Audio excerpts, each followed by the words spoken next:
அஸ்ஸலாமு அலைக்கும். நான் உங்கள் ஷிஃபா குக்கிங்லேருந்து பேசுகிறேன். இன்றைக்கி நம்ம என்ன ரெசிபி பார்க்க போகிறோம்னா, தள்ளு வண்டியில் கிடைக்கிற மசாலா சுண்டல் தான். இது நல்ல ஒரு காரசாரமான ரெசிபி. வாங்க எப்படி செய்கிறதுன்னு சொல்கிறேன்.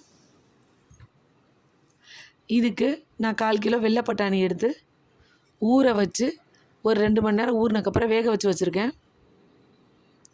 2 பச்சை மிளகா, 4 பெரிய வெங்காயம், 3 தக்காளி.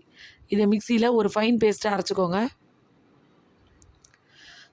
ஒரு கடாயில் எண்ணெய் காஞ்ச உடனே அதில் ஒரு ஸ்பூன் இஞ்சி பூண்டு பேஸ்ட்டு சேர்த்து கொஞ்சம் அது எண்ணெயில் பொரிஞ்சதுக்கப்புறம் நம்ம அரைச்சி வச்சுருக்க பேஸ்ட்டையும் அதில் சேர்த்துடலாம்.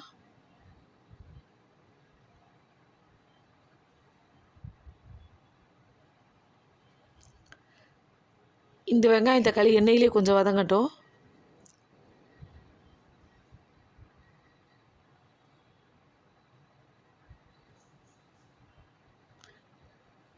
இப்போ இதில் ஒரு 2 கொத்து கருவேப்பிலையும் உருவி சேர்த்துக்கிறேன்.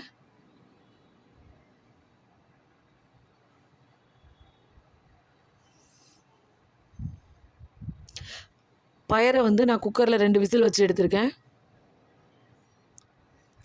1 ஸ்பூன் மிளகாத்தூள், 1/4 ஸ்பூன் மஞ்சள் தூள், 1 ஸ்பூன் தனியாத்தூள், ஒரு 1/2 ஸ்பூன் கரம் மசாலா. இப்போ இது எல்லாத்தையும் நல்லா மிக்ஸ் பண்ணி விட்டுறலாம்.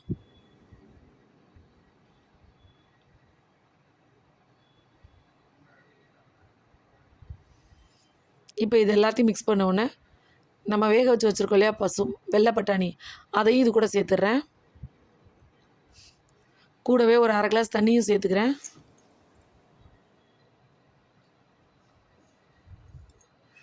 இப்போ எல்லாத்தையும் நல்லா மிக்ஸ் பண்ணி விட்டுருங்க.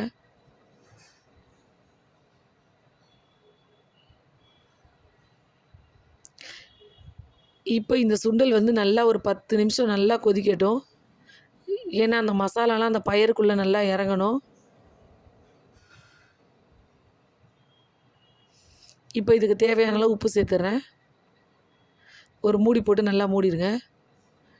பார்த்தீங்களா, இப்போ 10 நிமிஷம் கழித்து திறக்கிறேன். நல்லா கொதித்து மேலே எண்ணெயாக விட்டுருக்கு. உங்களுக்கு சுண்டலை பார்த்தாலே தெரியும், அது நல்லா மசாலாவில் ஊறி கலர்லாம் மாறிடுச்சு. நல்லா ஒரு திக் கிரேவியாக ஒரு சூப்பரான சுண்டல் ரெடி ஆயிடுச்சு. அவ்வளோதான், கொத்தமல்லியை தூவி அடுப்பு ஆஃப் பண்ணிடலாம். என்னோட இந்த ரெசிபி உங்களுக்கு பிடிச்சிருந்துச்சுன்னா என்னோடய சேனலை லைக் பண்ணுங்கள், ஷேர் பண்ணுங்கள், சப்ஸ்கிரைப் பண்ணுங்கள். மறந்துடாமல் பெல் ஐக்கானை கிளிக் பண்ணுங்கள். அப்போ தான் நான் போடுற புது புது வீடியோஸ்லாம் உங்களுக்கு வரும். சூப்பர். சப்ஸ்கிரைப் பண்ணுங்கள்.